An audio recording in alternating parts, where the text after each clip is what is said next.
Save the date, September 22nd, Monday 11 a.m.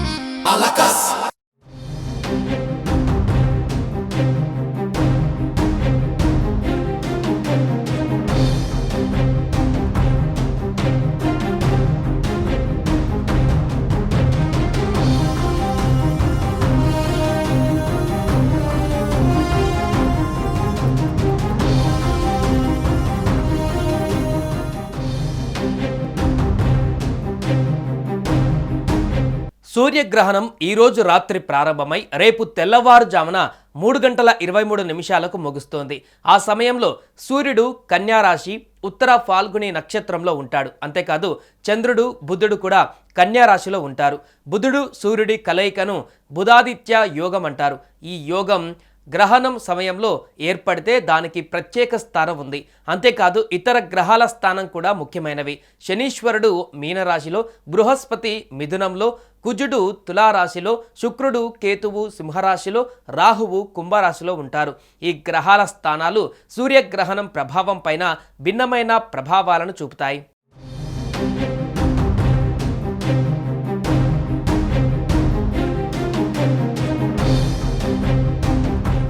వందేళ్లకు ఒకసారి ఇలాంటి సూర్యగ్రహణం సంభవిస్తుందని జ్యోతిష్య పండితులు అంటున్నారు. ఆదివారం అమావాస్య రోజే గ్రహణం సంభవించడంతో కొన్ని దేశాలకు ప్రమాదం పొంచి ఉందని సిద్ధాంతులు పేర్కొంటున్నారు. కాగా భారత్లో ఈ గ్రహణం కనిపించే అవకాశం లేదని జ్యోతిష్యులు తెలియజేస్తున్నారు. అయితే ఈ సూర్యగ్రహణం ప్రభావం ప్రముఖంగా 4 రాశులపైన దాని ప్రభావం చూపిస్తుంది. మిథునం, కన్యా రాశి, ధనస్సు రాశి, మీన రాశుల వారిపైన దీని ఎఫెక్ట్ తప్పకుండా ఉంటుందని అంటున్నారు.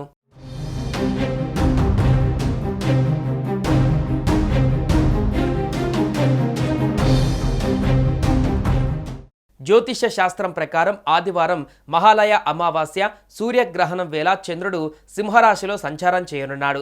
ఇదే సమయంలో ద్వాదశ రాశులపైన పూర్వ, ఉత్తర ఫాల్గుని నక్షత్రాల ప్రభావం ఎక్కువగా ఉంటుంది. అంతేకాదు కన్యరాశిలో సూర్యుడు బుధుడి కలయికతో బుధాదిత్య యోగం ప్రభావం కూడా ఉంటుంది. మరోవైపు మహాలయ అమావాస్య గ్రహణం కారణంగా కొన్ని రాశుల వారికి విశేష ప్రయోజనాలు కలగనున్నాయి. మరికొన్ని రాశుల వారికి ప్రతికూల ఫలితాలు రానున్నాయి.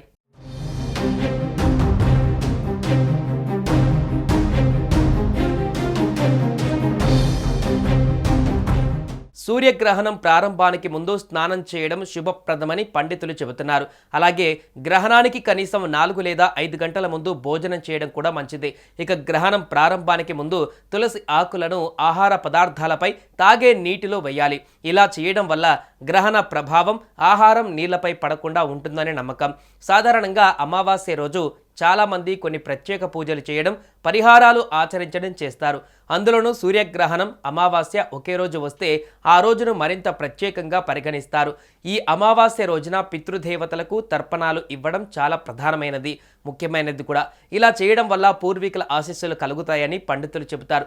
అంతేకాకుండా అమావాస్య రోజు రావి చెట్టుకు పూజలు చేయడం కూడా చాలా శుభప్రదంగా భావిస్తారు.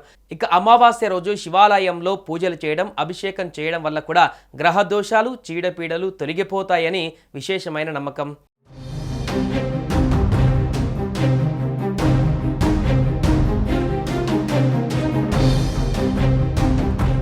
ఈ పాక్షిక సూర్యగ్రహణం దక్షిణ అర్ధగోళంలోని చాలా ప్రాంతాలలో కనిపించనుంది. ప్రధానంగా న్యూజిలాండ్లో 80% వరకు సూర్యుడిని మూసివేస్తుంది.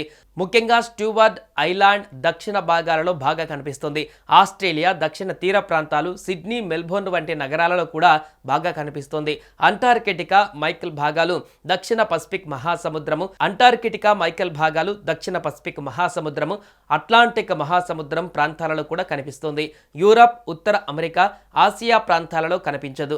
భారతదేశంలో గ్రహణం జరిగే సమయంలో రాత్రి కావడంతో ఏమీ తేడా తెలియదు. అయితే నాసా, ఈషా ఫౌండేషన్ వంటి సంస్థలలో లైవ్ స్ట్రీమింగ్ ద్వారా చూడవచ్చు. ఈ గ్రహణం సెప్టెంబర్ ఈక్వినాక్స్ తర్వాత రోజున జరగడంతో వాతావరణ మార్పులపైన కూడా ప్రభావం ఉండవచ్చని శాస్త్రవేత్తలు అంచనా వేస్తున్నారు.